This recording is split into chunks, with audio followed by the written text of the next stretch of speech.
Guys, look at me, bruh. I got the wizard hair. It's all blown out. But that's the way I want it. I want to look like a wizard.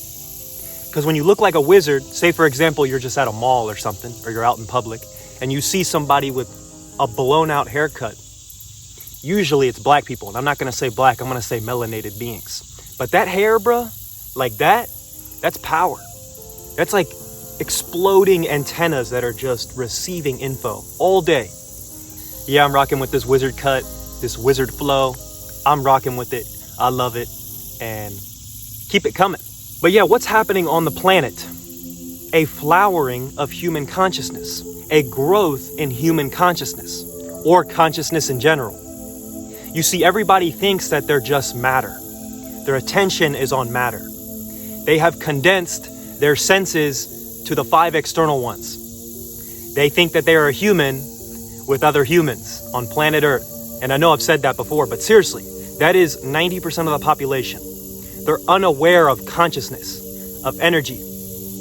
But when you become aware of this consciousness, this energy, and you realize your thoughts are invisible, your emotions is literally just energy in constant motion that is also invisible, you're introduced to the spirit world, the etheric world of etheric matter, invisible matter.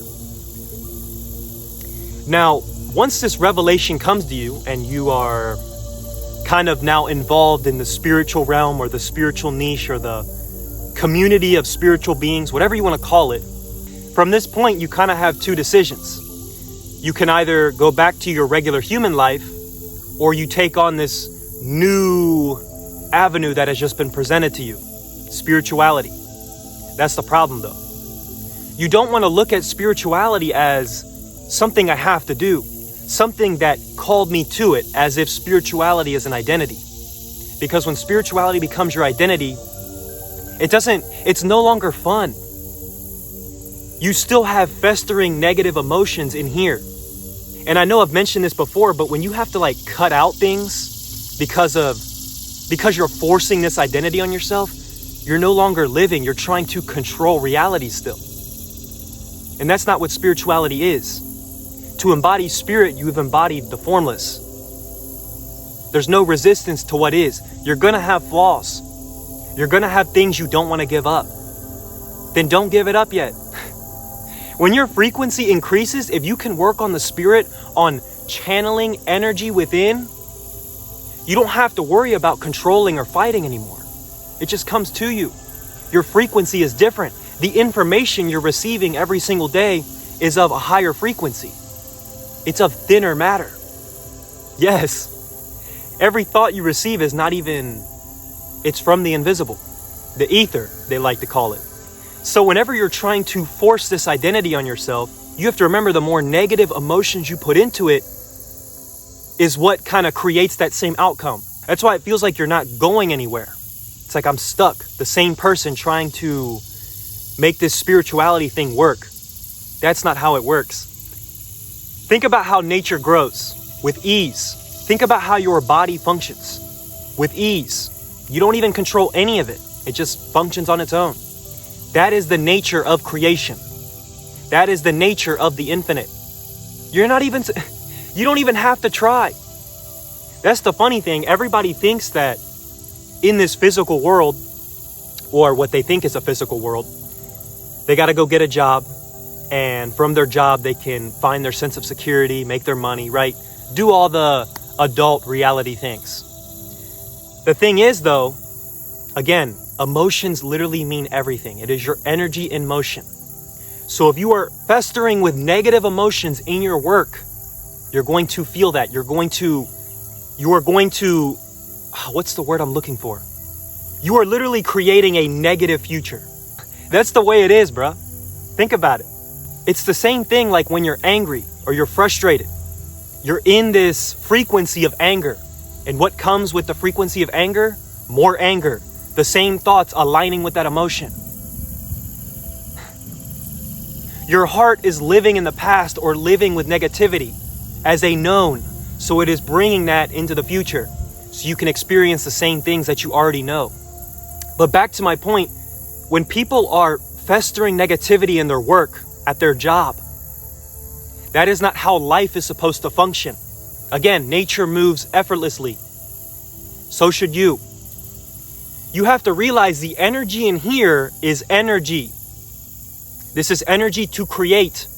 When there is passion in here, think about it. What you have a passion for is easy to create from, if that makes sense. You know what I'm saying?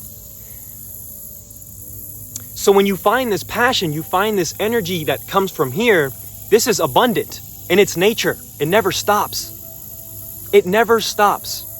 So if you can find how to use this, which is energy, to create something out here, also more energy, more matter, you're putting your passion, you're putting your energy into reality. Energy in motion, manifestation, emotion. When there is passion, there is real willpower. There's no more festering negativity. You care about what you're creating because it's you. It's your energy in motion. So when you realize that, you're like, oh, well, the only other thing I need is cash flow, because that's how nature goes in a cycle. It never stops. So if you can get this energy in motion to start creating cash flow, there you go, bro. You don't even need cash flow. You can sit right here and believe with your heart, with elevated emotions towards the future, towards the unknown. And when you put your energy in the unknown, trusting in it, that's when the infinite can start to reveal things to you. Gifts, experiences, knowledge, wisdom. You want the unknown. You're programming your heart, your subconscious mind, for the future, for unknown events, for receiving money or abundance or love, whatever you please. You're no longer listening to this in the past, listening to known events, to things that have already happened. It's the same old, same old. That's why you wake up every single day and it's the same thing. Your heart only knows what it remembered in the past.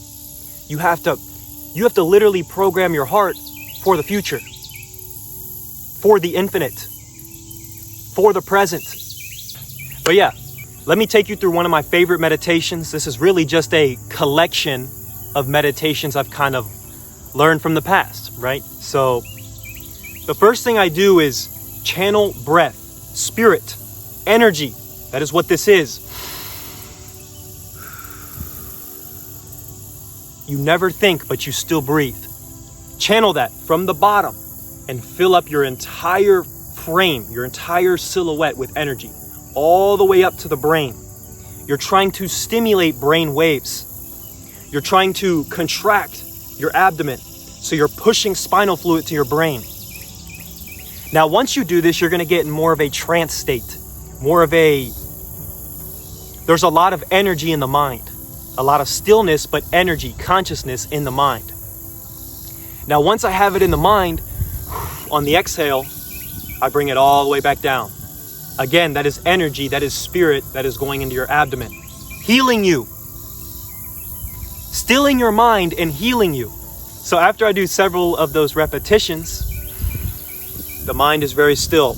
From here, not as deep breaths, but I am still channeling energy within. I am noticing the energy in my abdomen and channeling it to my brain. Again, your willpower comes from down here. I know you can't see it, but I'm pointing to the center. So keep focusing on awareness in the gut, in the torso, in the mind. And then right after this, I practice on channeling energy right into the heart and brain connection. I'm basically trying to project an elevated emotion for the future, for the unknown, in the present. That is key. That is power, energy in motion. It is everything. Again, if you want to look at how this world functions, the earth, the heart, same word by the way, earth, heart, the magnetic center is the heartbeat, is the waves, is the vibration. As within, so without. You're literally the heart, the earth, the same thing. We're in the green chakra. So if you can project these emotions into the future or right now, really it's all right now, but basically you're projecting it for this future self, you're stepping into this identity who already has that emotion, that energy in motion. The one who is prepared for this new experience, for these new receivings. So the collection of the meditation is basically bring stillness, heal the body, channel energy within instead of out, because that's everybody else. They're just thinking, matter, external events, this world, or this person, this job, this world. Their energy is always leaving them. But if you can bring it back within, again, that's the synapsis of the meditation. You bring energy back within, heal the body, still the mind, bring an elevated emotion, and project it into the unknown. You are now that person. I literally did this meditation before this video. I wanted elevated emotions in my video. Do this before you write. Do this before you create. You journal. Do this before you express your passion into the world. Energy and motion. It is so important. But yeah, family, I know there really wasn't any structure with this video. I just wanted to flower my own consciousness, spread it a little bit, move my brain around. So I hope you enjoyed this video. I know I did. I 100% did, because there's passion, there's energy and motion here. But take your energy and motion and prepare it for the unknown. Project an emotion to the future, energy and motion for the future, and watch your life unfold. I promise you, the infinite is everywhere, all things, formless and form, invisible and visible. It is all. There is not one part of you that is separate from this entire experience. Know that. Don't just keep it in the mind as a concept. Apply it to awareness. Try to expand your awareness when you know that now. Watch life change for you. But yeah, family, I love you much. 13 love, 13 power, 999 love, 999 power. And I'll see you soon. Peace.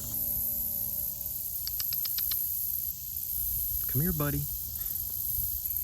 Look, dude, he's trying to act like he ain't even there, bro. Guys, look. I found Kevin. Kevin. Come here. Kevin. Yeah, he is not trying to have that. Looks like Kevin's pissed off. He's just leaving me. So, I think it's time to go home.